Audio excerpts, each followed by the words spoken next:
Hello student, তোমরা যারা ক্যালকাটা ইউনিভার্সিটির আন্ডারে ফিফথ সেমিস্টারের ছাত্রছাত্রী আছো এবং তোমাদের রাষ্ট্রবিজ্ঞান সাবজেক্টটা পাস কোর্সে আছে, তোমাদের জন্য আজকের ক্লাসটা খুবই গুরুত্বপূর্ণ। আজকের ক্লাসে তোমাদের এসিসি A1 পেপারের বিগত 3 বছর অর্থাৎ 2022, 2021 এবং 20 এই 3 বছরের এসএকিউ প্রশ্নের সমাধান নিয়ে আলোচনা করব। প্রথমে তোমরা 2022 সালের প্রশ্নপত্রের সমাধানটা দেখে নাও, যেটা তোমাদের জন্য সব থেকে গুরুত্বপূর্ণ। প্রথম প্রশ্ন আছে, ভারতীয় দণ্ডবিধিতে অপরাধ কথাটির অর্থ কী? অ্যান্সারটা দেখো, ভারতীয় দণ্ডবিধি অনুযায়ী অপরাধ বলতে আইনত শাস্তিযোগ্য কোনো কার্য বা অবহেলাকে বোঝায়। এটি এমন কোনো কাজ বা অবহেলা যা আইন দ্বারা নিষিদ্ধ এবং যার জন্য শাস্তির বিধান রয়েছে। জেনারেল ডায়েরি বা জিডি কি? দেখো, জেনারেল ডায়েরি হলো থানায় রক্ষিত একটি রেজিস্টার, যেখানে প্রতিদিনের ঘটনাবলী, অভিযোগ এবং অন্যান্য গুরুত্বপূর্ণ তথ্য লিপিবদ্ধ করা হয়। কোনো ব্যক্তি যদি কোনো ঘটনা বা সমস্যা বিষয়ে পুলিশকে অবহিত করতে চান, তবে তিনি থানায় গিয়ে জেনারেল ডায়েরিতে এন্ট্রি করাতে পারেন। পরের প্রশ্ন আছে, জামিন কি? জামিন হলো একটি আইনি প্রক্রিয়া যার মাধ্যমে কোনো অভিযুক্ত ব্যক্তি বিচারাধীন অবস্থায় আদালতের অনুমতিক্রমে নির্দিষ্ট শর্ত সাপেক্ষে মুক্তি পেতে পারেন। এক্ষেত্রে অভিযুক্তকে আদালতে উপস্থিত থাকার প্রতিশ্রুতি দিতে হয় এবং প্রয়োজন হলে নির্দিষ্ট পরিমাণ অর্থ বা সম্পত্তি জামিন হিসাবে জমা রাখতে হয়। পরের প্রশ্ন আছে, সিআরপিসির পূর্ণ রূপ কি? অ্যান্সারটা দেখো, সিআরপিসির পূর্ণ রূপ কোড অফ ক্রিমিনাল প্রসিডিওর, যা বাংলায় ফৌজদারি কার্যবিধি নামে পরিচিত। এটি ফৌজদারি মামলার তদন্ত, বিচার এবং শাস্তি সংক্রান্ত পদ্ধতিগত আইন নির্ধারণ করে। পরের প্রশ্ন আছে, পণপ্রথা বিরোধী আইন কত সালে প্রণীত হয়? ভারতের পণপ্রথা বিরোধী আইন ডাউরি প্রহিবিটেশন অ্যাক্ট নামে পরিচিত 1961 সালে প্রণীত হয়। বাজেয়াপ্তকরণ কাকে বলে? বাজেয়াপ্তকরণ হলো আইনানুগ প্রক্রিয়ায় কোনো ব্যক্তির সম্পত্তি বা সম্পদ রাষ্ট্রের নিয়ন্ত্রণে নেওয়া। এটি সাধারণত তখন করা হয় যখন সেই সম্পত্তি অপরাধমূলক কার্যকলাপের সঙ্গে যুক্ত থাকে বা আইন লঙ্ঘনের ফলস্বরূপ শাস্তি হিসাবে ব্যবহৃত হয়। ক্রেতা সুরক্ষা আইন কত সালে প্রণীত হয়? কনজিউমার প্রোটেকশন অ্যাক্ট 1986 সালে প্রণীত হয়। মোস্ট ইম্পর্টেন্ট প্রশ্ন। পোর্টার পুরো কথা কি? দেখো, এখানে পোর্টার পুরো ফর্মটা তোমরা দেখে নাও। পরের প্রশ্ন আছে, এটা 2002 সালে তৈরি হয়েছিল এবং 2004 সালে বাতিল করা হয়। Prevention of terrorism act, FIR এর পুরো কথা দেখো। এফআইআর এর পুরো কথা হচ্ছে, দেখো, ফার্স্ট ইনফরমেশন রিপোর্ট। জাতীয় মানবাধিকার কমিশনে কতজন সদস্য আছে? জাতীয় মানবাধিকার কমিশনে একটি চেয়ারম্যান বা একজন চেয়ারম্যান এবং 5 জন পূর্ণকালীন সদস্য নিয়ে গঠিত। এছাড়া কমিশনের কিছু অস্থায়ী সদস্যও থাকতে পারে যারা বিশেষজ্ঞ হিসাবে কাজ করেন। পরের প্রশ্ন আছে, দেখো, সাইবার অপরাধ কি? সাইবার অপরাধ হলো কম্পিউটার, ইন্টারনেট বা ডিজিটাল ডিভাইস ব্যবহার করে সংগঠিত অপরাধমূলক কার্যকলাপ। এর প্রধান এই ধরনের অপরাধের মধ্যে রয়েছে হ্যাকিং, ফিশিং, সাইবার বুলিং, পরিচয় চুরি এবং ডিজিটাল জালিয়াতি। পরের প্রশ্ন আছে, দেখো, যে কোনো একটি সাইবার অপরাধের উদাহরণ।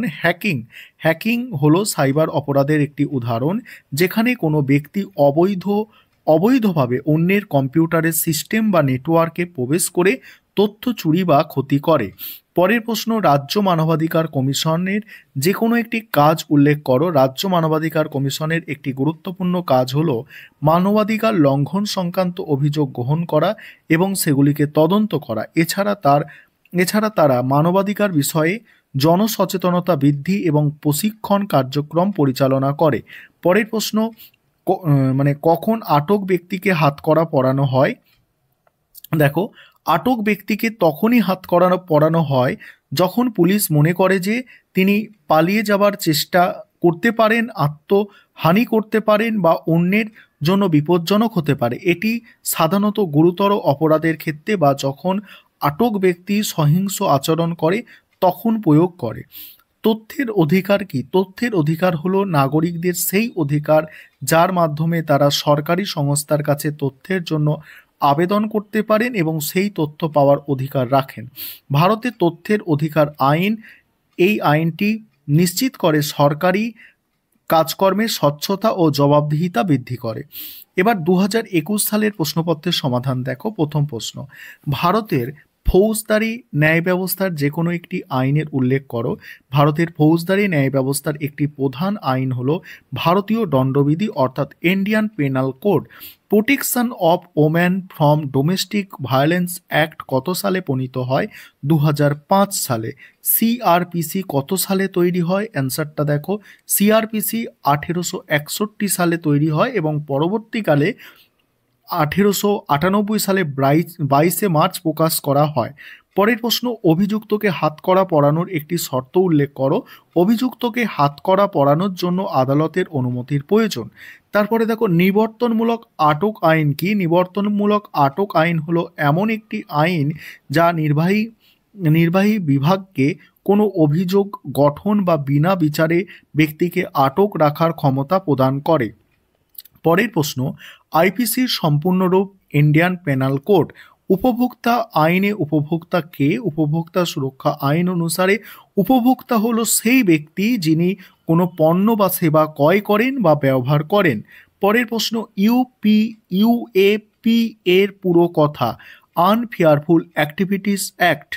গ্রেপ্তার হওয়া ব্যক্তির একটি অধিকার। গ্রেপ্তার হওয়া ব্যক্তির অধিকারের মধ্যে অন্যতম হলো আত্মপক্ষ সমর্থনের অধিকার। তথ্যের অধিকার আইন কত সালে প্রণীত হয়? তথ্যের অধিকার আইন 2005 সালে প্রণীত হয়। জাতীয় মানবাধিকার কমিশনের সদস্যদের কে নিয়োগ করেন? রাষ্ট্রপতি নিয়োগ করেন। হিন্দুদের যে কোনো দুটি ব্যক্তিগত আইন উল্লেখ করো। হিন্দু উত্তরাধিকার আইন 1956, হিন্দু বিবাহ আইন 1955। প্রথাগত আইন বলতে কি বোঝো? প্রথাগত আইন বলতে সমাজের প্রচলিত রীতিনীতি প্রথার ভিত্তিতে গঠিত আইন বোঝায় যা রাষ্ট্রীয় অনুমোদন প্রাপ্ত নয়। তারপরে দেখো, কংগ্রিজেবল অপরাধ দেখো যে কোনো দুটি উদাহরণ, একটা হচ্ছে মার্ডার আর একটা হচ্ছে ডাকাতি। তারপরে হচ্ছে রাষ্ট্রের বিরুদ্ধে অপরাধের একটি উদাহরণ। রাষ্ট্রের বিরুদ্ধে অপরাধের উদাহরণ হচ্ছে দেশদ্রোহিতা। পরের প্রশ্ন 2020 সাল থেকে থাকছে, কত সালে ভারতের রাষ্ট্রপতি ফৌজদারি সংশোধনী আইন স্বাক্ষর করে? 2013 সালে। ভারতের ফৌজদারি ন্যায় ব্যবস্থায় উল্লেখিত যে কোনো একটি আইন উল্লেখ করো। দেখো আইনগুলো আছে এখানে, একটা আইন হচ্ছে আইপিসি 1860। জামিন কি? জামিন কি দেখো, জামিন কি দেখো, জামিন হলো একটি আইনি প্রক্রিয়া যার মাধ্যমে অভিযুক্ত ব্যক্তি বিচারাধীন অবস্থায় নির্দিষ্ট শর্ত সাপেক্ষে মুক্তি পান যাতে তিনি আদালতে উপস্থিত থাকতে এবং তদন্তে সহযোগিতা করেন। পরের প্রশ্ন আছে, কোন পরিস্থিতিতে জামিন নাকচ হতে পারে তার একটি উদাহরণ দাও। যদি আদালত মনে করে যে অভিযুক্ত ব্যক্তির জামিনে মুক্তি পেলে তদন্তে বিঘ্ন ঘটতে পারে বা সাক্ষীদের প্রভাবিত করতে পারে তাহলে জামিন নাকচ হতে পারে। পরের প্রশ্ন আছে, আইপিসির সম্পূর্ণ কথা কি? Indian penal code. রাষ্ট্রের বিরুদ্ধে একটি অপরাধ। রাষ্ট্রদ্রোহিতা রাষ্ট্রের বিরুদ্ধে একটি অপরাধ যেখানে ব্যক্তি বা গোষ্ঠী সরকারের বিরুদ্ধে বিদ্রোহ বা অসন্তোষ উস্কে দেয়। ভারতে ব্যক্তিগত আইন সম্পর্কিত একটি বিষয় উল্লেখ করো। ব্যক্তিগত আইন সম্পর্কিত একটি বিষয় হলো বিবাহ আইন। বিশেষ বিবাহ আইনটি কি? বিশেষ বিবাহ আইন 1954 সালের এমন একটি আইন যা বিভিন্ন ধর্মের মধ্যে বিবাহের ক্ষেত্রে বিশেষ বিধান দেয়। তারপরে দেখো, ইন্ডিয়ান ডিভোর্স অ্যাক্ট 1872 অনুসারে আইনত বিবাহ বিচ্ছেদের দুটি কারণ ব্যভিচার আর হচ্ছে ধর্মত্যাগ। তারপরে দেখো পরের প্রশ্নের উত্তরগুলো তোমরা একটু দেখে নাও, আমি স্ক্রল করে যাচ্ছি, আর এগুলো তোমরা দেখে যাও, অবশ্যই তোমরা উপকৃত হবে এবং এখান থেকে তোমাদের প্রশ্ন অবশ্যই কমন পাবে।